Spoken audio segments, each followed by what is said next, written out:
En 2 Rois chapitre 4,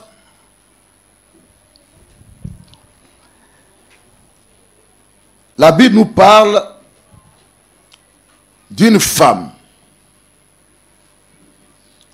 Elle avait un mari qui était un prophète. Et son mari, il est décédé. Elle n'avait plus grande chose. Il y a eu un temps de famine, un temps de faim, de soif, pour avoir de quoi manger et à boire. Elle allait demander du crédit. Et quelqu'un est venu à son aide. Elle a dit que quand j'aurai l'argent, je te le rembourserai. Et ça a permis à la femme donc de manger avec ses 2 enfants qu'elle avait. Jusqu'à ce que pratiquement il n'y ait plus rien et la famine s'aggravait, devenait plus grande encore. Au point où l'homme même qui lui a fait le prêt,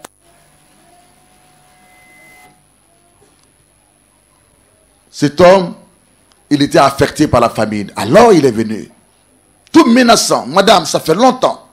Mais ça fait longtemps. Maintenant, donne mon argent. La femme dit, monsieur, pardon. Je n'ai rien. Regarde la situation du pays. Tout est difficile pour tout le monde. Et si c'est difficile pour vous, le grand riche, qui m'avait fait ses prêts, et moi qui n'ai rien, et qui suis seul avec mes enfants, aie pitié, aie pitié. L'homme dit, dans ce cas, on va faire une chose. Tu as combien d'enfants? Il dit 2. C'est 2 seulement? 2. Donc ces 2 enfants-là, donne-moi-les, je vais les vendre comme esclaves. Et puis, allez, je récupère mon argent. Le cœur de la femme est coupé. Comme on dit. C'est coupé. Parce qu'une femme, elle est trop attachée à ses enfants. Vu qu'elle sait comment est-ce qu'elle les a portés. Et elle sait comment est-ce qu'elle les a eus. Elle a commencé à trembler de tous ses nerfs et ses os. Elle s'est vue perdue. Elle a commencé à penser à pas mal de choses. Si mes 2 enfants sont partis, je n'ai plus de raison de vivre. Dans ce cas, monsieur, ou bien tu me tueras peut-être. Elle a commencé à penser à beaucoup de choses, j'imagine bien.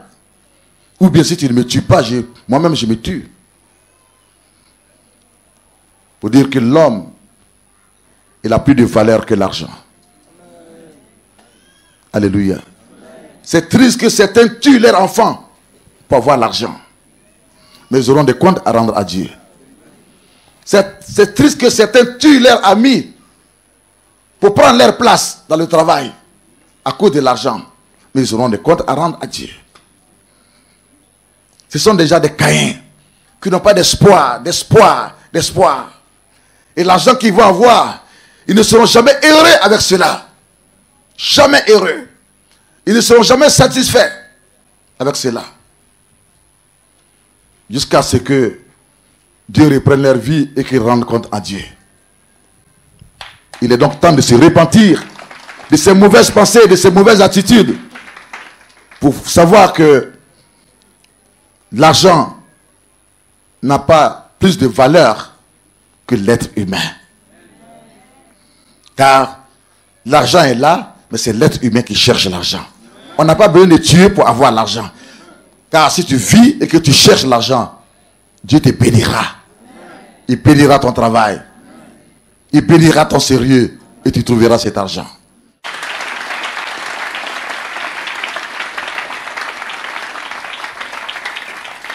L'homme dit aujourd'hui, c'est aujourd'hui. Bon, comme tu as demandé pardon, je te donne tel jour. La femme dit, d'accord, j'ai compris.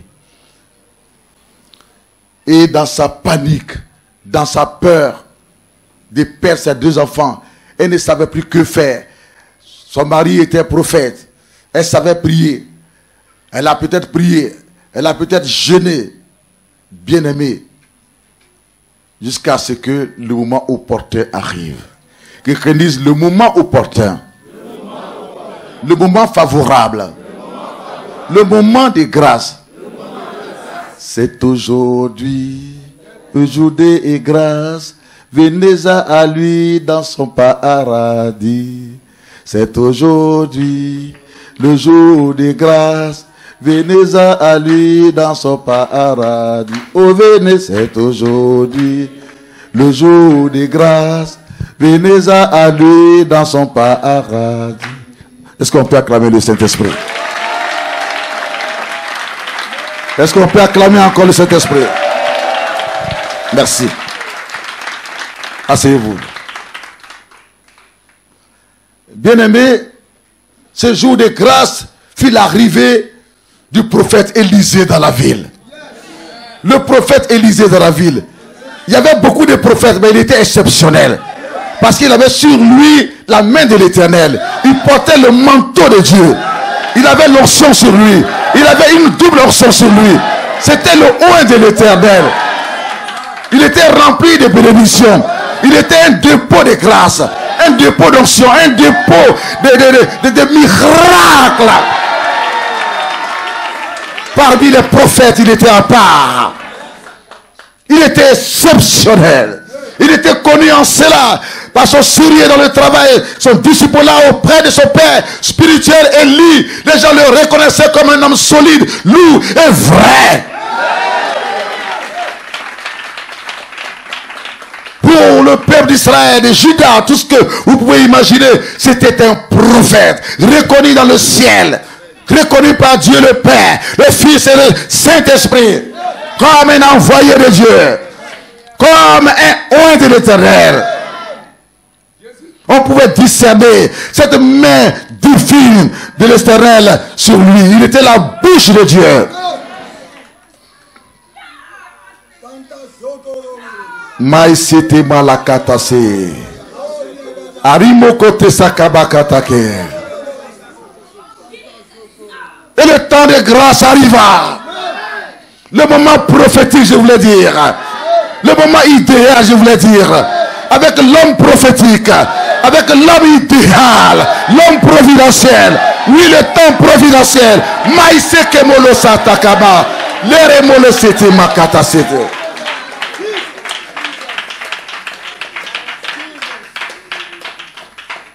Et la femme alla vers lui et lui expliqua cette situation pour dire, voici, maintenant ce que j'attends, c'est qu'on va vendre mes enfants. Et peut-être qu'ils vont mourir comme esclaves. On va me les arracher. Mon mari était prophète. Tu as peut-être tu as entendu parler de lui. Peut-être.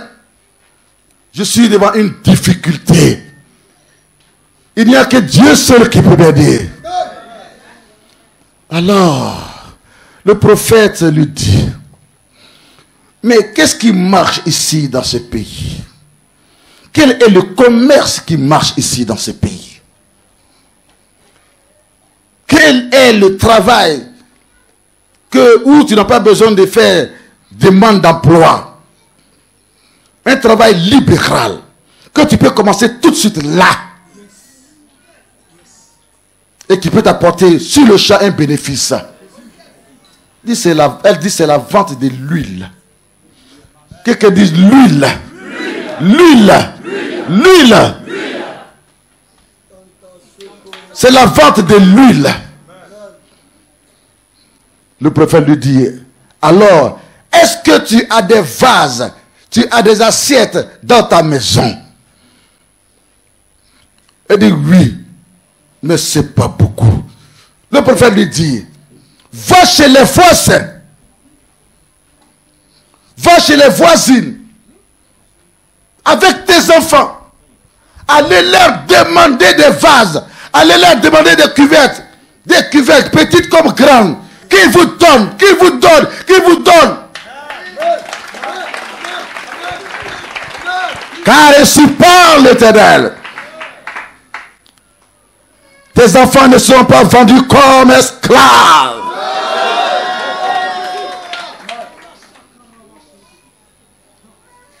Mais l'huile coulera. Remplira tes propres cuvettes, tes propres vases. Et toutes les vases que toi et tes enfants, vous seriez allés prendre chez les voisins et chez les voisines. Et tu auras tellement à vendre, que tu seras enrichi et tu deviendras la femme la plus riche de cette ville.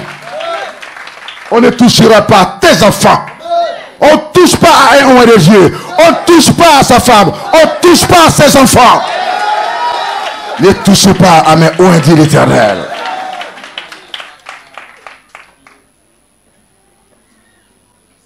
La femme Allah, elle fit ce que le prophète avait dit. Et ainsi, le peu d'huile qui restait, la seule bouteille d'huile qui restait, qu'ils allaient manger et puis ils n'avaient plus rien à manger, griller des choses galettes avec, et puis ils n'allaient plus avoir quelque chose à manger. Elle prit la bouteille et elle commença à remplir le premier vase. Le premier vase. Le premier vase. Une petite bouteille d'huile, ça remplit un vase. Et ça continue de couler. Elle a mis dans le deuxième vase. Ça continue de couler. La bouteille d'huile ne finit pas. Pasana, Rikobo Sekemo. Quand vous allez à la source, quelle que soit la petitesse du pasteur du haut de Dieu, quelle que soit sa forme, quel que soit ce qu'il représente, même s'il ne représente rien, mais l'huile que Dieu met en lui est une huile qui ne tarit pas, est une huile qui ne finit pas, parce que ça vient de l'Éternel Dieu. C'est Dieu qui l'a choisi, c'est Dieu qui le haut. Il lui donne pour de nombreuses personnes. Il lui donne pour de nombreuses personnes. Il lui donne pour de nombreuses personnes. L'huile ne finissait pas dans la bouteille qu'elle tenait. Mayomokete Mosaka la cité. Ariante Keboso. Yake Mosa. Joue de grâce pour toi, mon frère. Oh, je donne de grâce pour toi, ma soeur. Mets-le ça à Kobosé.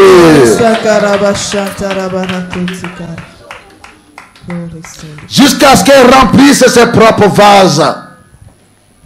Elle a dit à ses deux fils, où sont les vases, les cuvettes que vous êtes allés prendre? Ils disent, ça est dehors. Allez les chercher et envoyer. Et au fur et à mesure, cette seule bouteille d'huile a rempli toutes les autres vases qui sont allés chercher chez les voisins et chez les voisines. En étant assis, je voudrais que nous acclamons le Seigneur. Alléluia. Il n'y a que Dieu seul qui peut faire cela. Je voudrais que nous acclamons le Seigneur.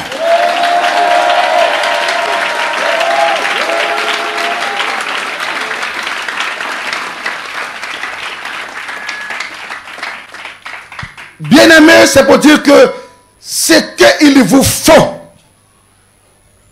c'est l'onction. Vous avez la connaissance. Vous aurez des diplômes. Vous aurez tout ce que vous voulez. Mais à un certain moment, la faim viendra. La famine spirituelle. Le diable va tellement vous fatiguer sur le terrain que vous-même, vous n'aurez plus envie de servir le Seigneur. Vous direz, vous me jetez l'éponge.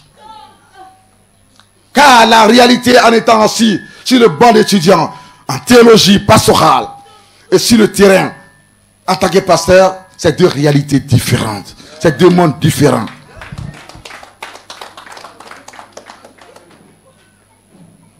Votre connaissance seule, ça voudrait dire que votre connaissance seule ne suffira pas pour que vous puissiez avancer, faire des exploits.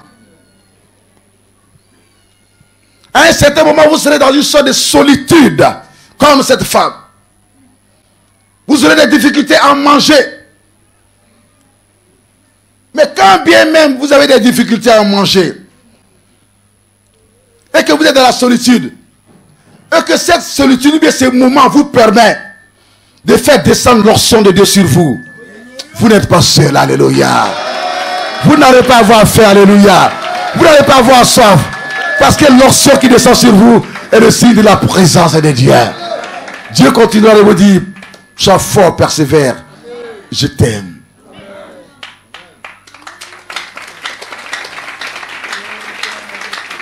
C'est l'onction qu'il vous faut. C'est l'onction qu'il vous faut. La qualification d'un serviteur de Dieu, ce n'est pas les diplômes. Quelqu'un qui n'a pas été appelé par Dieu peut aller dans une école biblique, s'inscrire et puis avoir un diplôme. Mais ça ne veut pas dire qu'il est un serviteur de Dieu. Il y a une différence entre l'appel et la formation.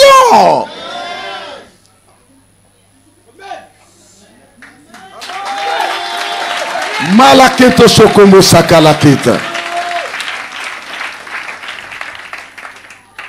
La qualification vient à partir du moment où Dieu, étant assis sur son trône de gloire, regarde la terre.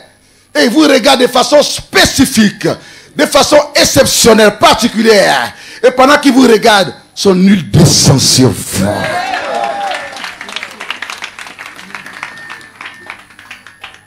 Son onction descend sur vous.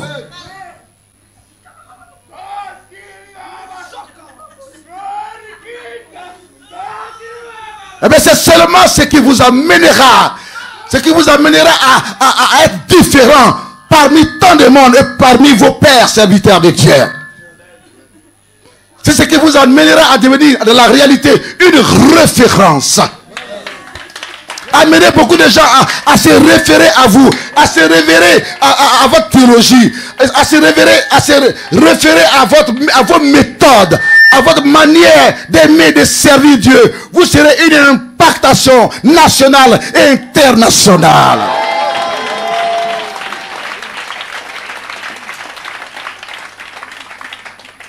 Tous ceux qui vous béniront seront bénis. Ceux qui vous maudiront seront maudits. Vous devenez la prunelle dans les yeux de l'Éternel. La prunelle dans les yeux de l'Éternel. Vous ne serez pas peut-être important pour les hommes. Mais qui sont les hommes? Ce n'est pas les hommes qui devront vous approuver. Mais pourtant vous serez important aux yeux de Dieu. Car c'est Dieu qui vous approuve. Mais ces mêmes personnes jalouses qui se seront moquées de vous viendront encore vers vous pour chercher la grâce et la bénédiction de l'Éternel. Dieu m'a dit,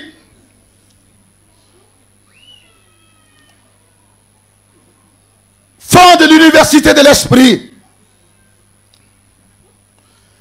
car le temps il est arrivé où beaucoup de vases vides dans ton quartier à Abobo seront emmenés vers toi. Et à un certain moment, l'onction coulera sur eux. Je prendrai de l'onction qui est sur toi et je déposerai cette onction sur eux. Et le vase qu'ils sont sera rempli. Mais à un certain moment, je ferai venir vers toi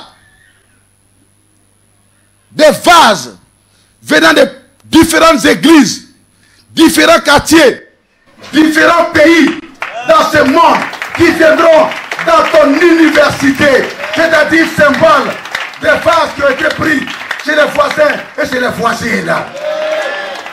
Et que le ministère que tu vois si petit, il n'est pas petit. Pour moi, Dieu, il est grand. Alors enseigne. Et ceux qui sont les premiers vases qui arriveront, les premiers étudiants, ils verront et ils iront témoigner. Et ainsi j'ouvrirai les portes. Et ceux qui sont chez les voisins, chez les voisines, les voisins des autres églises qui ne veulent pas former les gens, qui empêchent les appelés d'être formés, qui sont jaloux de ceux qui sont appelés par l'Éternel Dieu, et qui souffrent, qui sont errants comme des Caïns, ne sachant où aller. Oui, ces vases qui sont chez les voisins qui sont vides, chez les voisines qui sont vides, qui cherchent, j'ouvrirai les portes. De tous les endroits, et ils viendront. Voici où notre université elle est ouverte à toutes les confessions chrétiennes, à toutes les dénominations chrétiennes. Bien que nous soyons nous-mêmes de l'église évangélique de Pentecôte. Nous formons des gens de toutes les dénominations chrétiennes.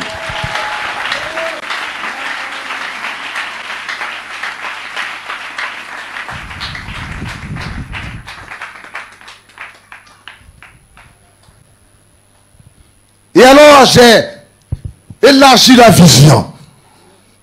Et quand la vision a été élargie, des gens sont venus en pleurant pour dire papa. Premier coup, après le premier coup, ils lancent les portables comme offrande. Ils enlèvent les montres, ils donnent comme offrande. Tout l'argent qu'ils ont, ils donnent comme offrande. On dit mais qu'est-ce qui se passe? Il dit non, c'est ce que j'attendais. C'est ce que je recherchais depuis longtemps. Or, j'ai trouvé ce que j'attendais. Et il pleurait au premier coup seulement, premier enseignement.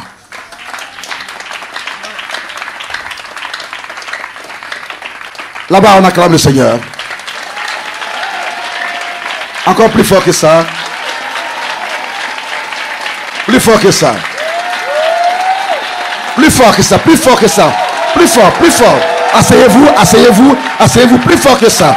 Plus fort que ça, plus fort que ça. Plus fort que ça, plus fort que ça. Plus fort. Il faut un bruit prophétique.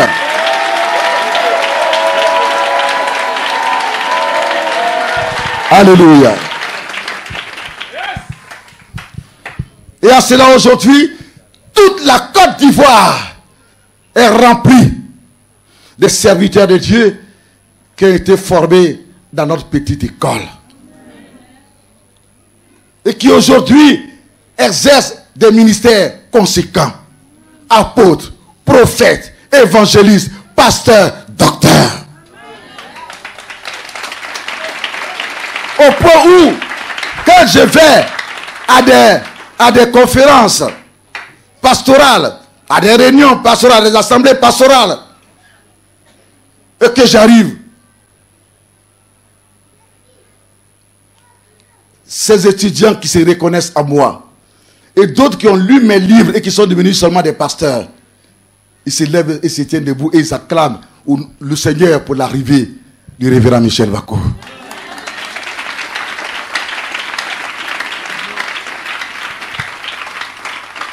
Ils ne le font pas pour les autres. Pourquoi? Parce qu'ils ne se reconnaissent pas en eux. Même s'ils sont présidents de conférences, ou bien de confédérations, ou bien de, je ne sais pas, de fédérations ou tant, ils ne se reconnaissent pas en eux. C'est celui qui les a construits et bâtis dans la parole de Dieu et dans l'onction que eux ils connaissent. Quand bien même ils ne sont pas de mon église, l'église évangélique de Pentecôte. Mais si Dieu a utilisé notre école pour accomplir son plan et pour accomplir la destinée de beaucoup de personnes qui sont passées de l'état de Caïn et qui sont devenus aujourd'hui des petits Élysées.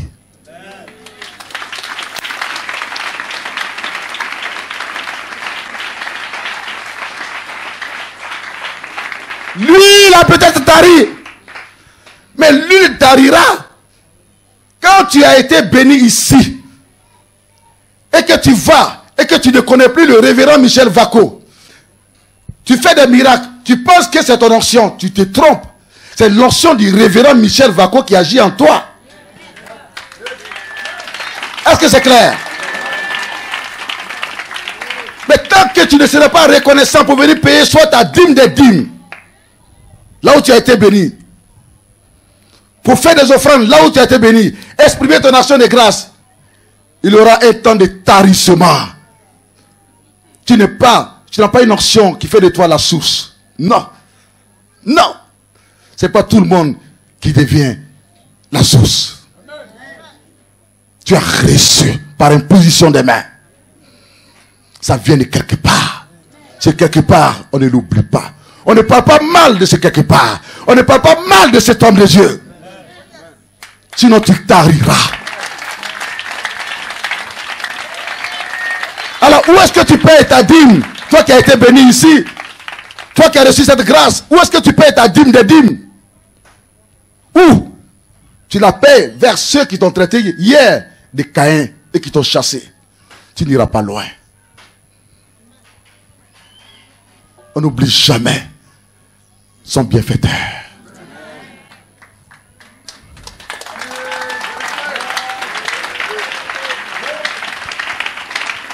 Parce que, au fond, tu penses que tu as beaucoup déjà, tu as reçu beaucoup parce que 10 malades ont été guéris.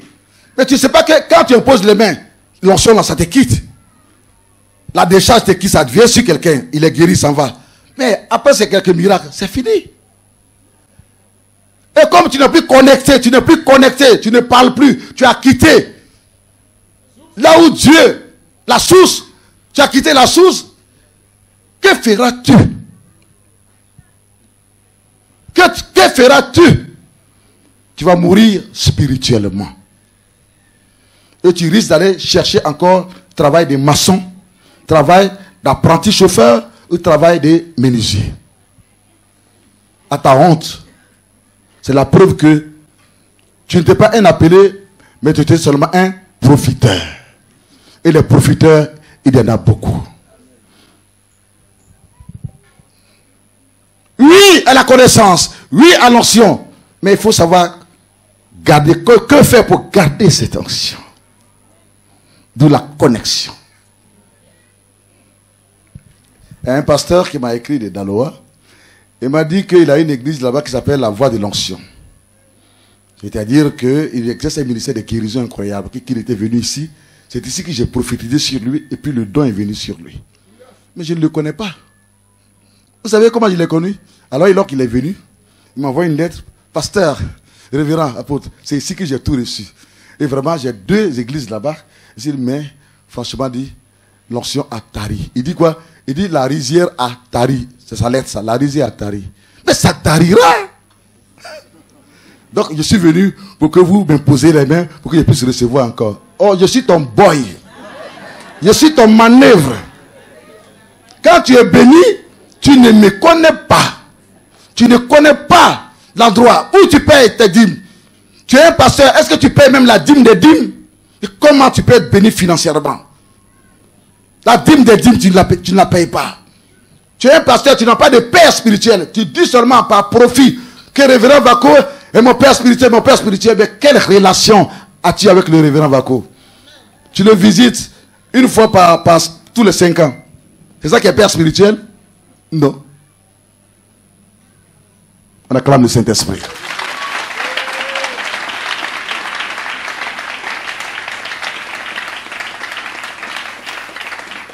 C'est un profiteur. Et il doit se repentir. Avant qu'il ne vienne aux positions de main, peut-être ce matin, il doit se repentir de son ingratitude.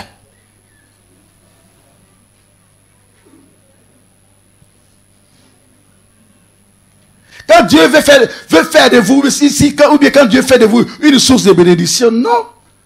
Vous n'avez pas d'effort à faire.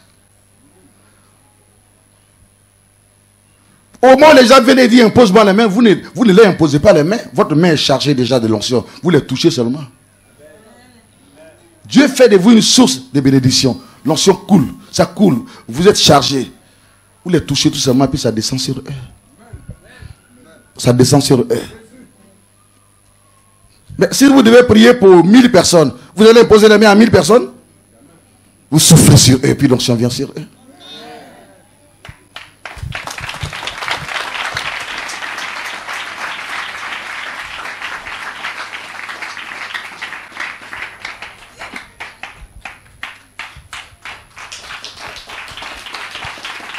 Aujourd'hui, c'est l'onction d'huile qui est en vogue. Tout le monde a onction d'huile. Donc Dieu dit onction d'huile dans sa main droite, dans sa main gauche. Mais si vous n'êtes pas vous-même oint, l'huile que vous avez ne sera pas oint. Mes chers fils et filles spirituels, vous voulez la vérité? Si vous n'êtes pas oint, on dit onction d'huile. Il n'y a pas même piquini de onction sur vous. Et puis vous avez tas de bouteilles d'onction sur vous, vous versez ça sur la terre déjà. Et plus grave, vous vendez encore. Vous vendez l'onction d'huile. Vous êtes maudits comme Caïn. Vous vendez l'onction d'huile. Vous vendez l'eau à des millions de francs. Vous vendez des chaussures dans vos églises, des balais. Et vous dites que c'est oint. Les gens achètent ça à des centaines de mille. Quand ils vont arriver chez eux, quand ils vont balayer, les démons vont sortir. Vous êtes maudits comme Caïn. Vous êtes des profiteurs, des escrocs. Dieu ne vous connaît pas. Et 2017 sera dangereux pour les pasteurs sorciers. Ceux qui sont dans la sorcellerie, qui sont dans la magie, qui sont dans le mysticisme, Ceux qui sont dans la sorcellerie et qui disent qu'ils prêchent Jésus, ils tiennent la Bible à main, ils ont lu dans son et qui font le ministère, ça se tournera contre eux. Il va y avoir beaucoup de catastrophes en cette année 2017 contre les pasteurs mystiques et les pasteurs sorciers. Je parle en tant qu'apôtre, quelqu'un que Dieu a envoyé dans ce pays et qui par son ministère a façonné ce pays sur le plan spirituel.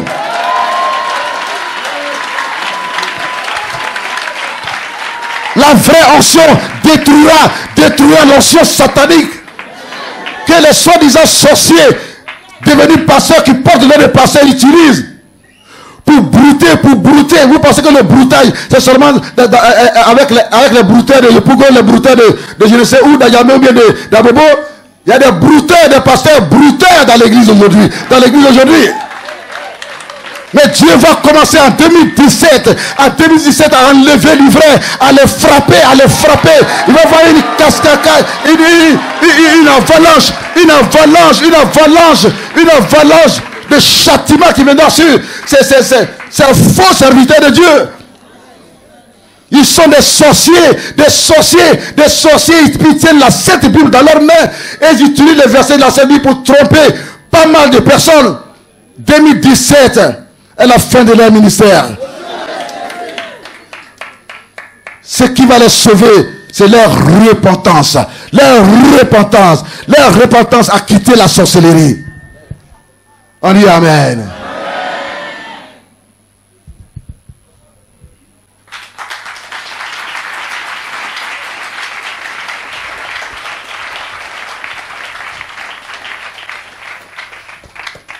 Pendant que Jésus a dit, vous avez reçu gratuitement, donnez gratuitement.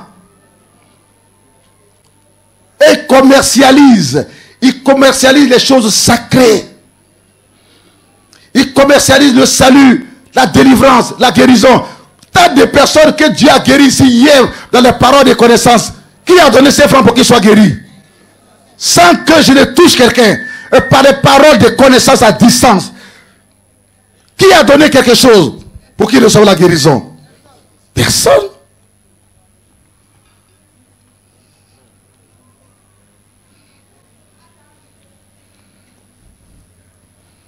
Alors vous tordez le cou à la parole de Dieu.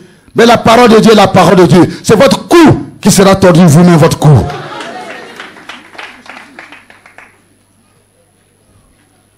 Je suis le oint de l'Éternel. Ma voix crie. Mais ça suscite toute la nation. Parce qu'il m'a donné un ministère national et international. Et parce que mon ministère a affecté les gens dans tous les endroits de ce pays, la Côte d'Ivoire. Et il faut que l'apôtre parle. Ça fait partie de notre métier.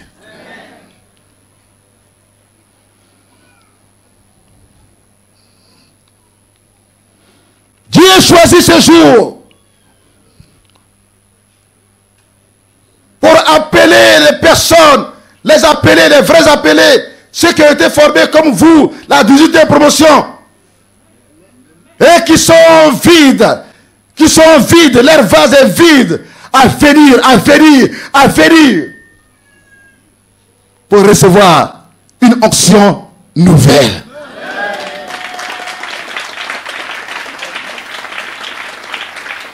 Le service de l'onction d'huile sera fait en ce jour, dimanche 29 janvier 2017.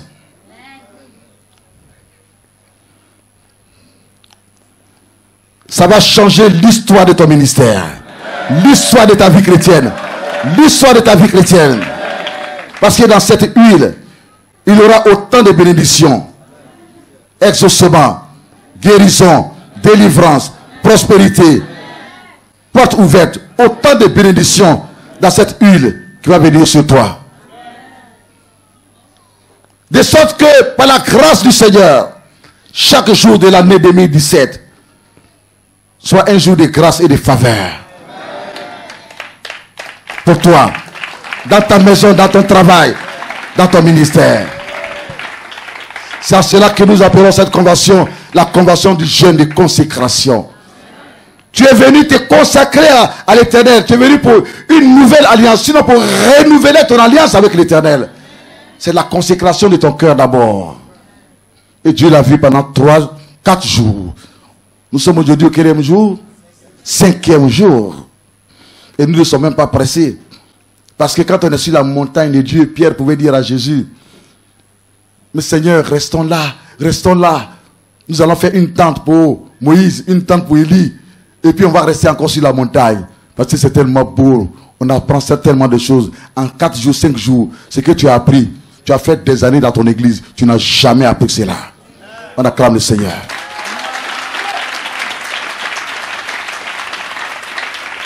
Voici le ministère auquel Dieu m'a appelé.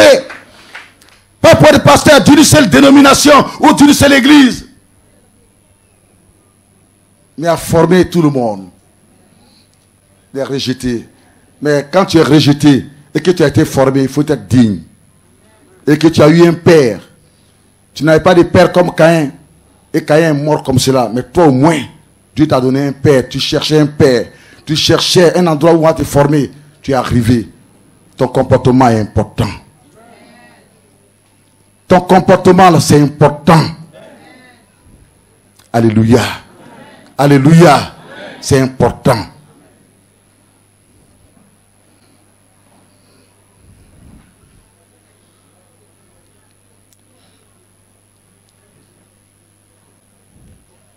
Le Saint-Esprit me demande d'arrêter.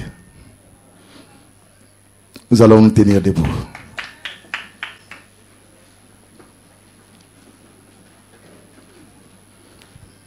L'essentiel a été dit. Ce qui devait être dit a été dit. Je sens un vent chaud qui est quelquefois frais et qui est chaud et frais qui passe tout autour de moi et qui se dirige vers vous. Un vent levez les bras vers le ciel et commencez à prier et à remercier le Seigneur pour ce que vous avez entendu. Prions ensemble. Precious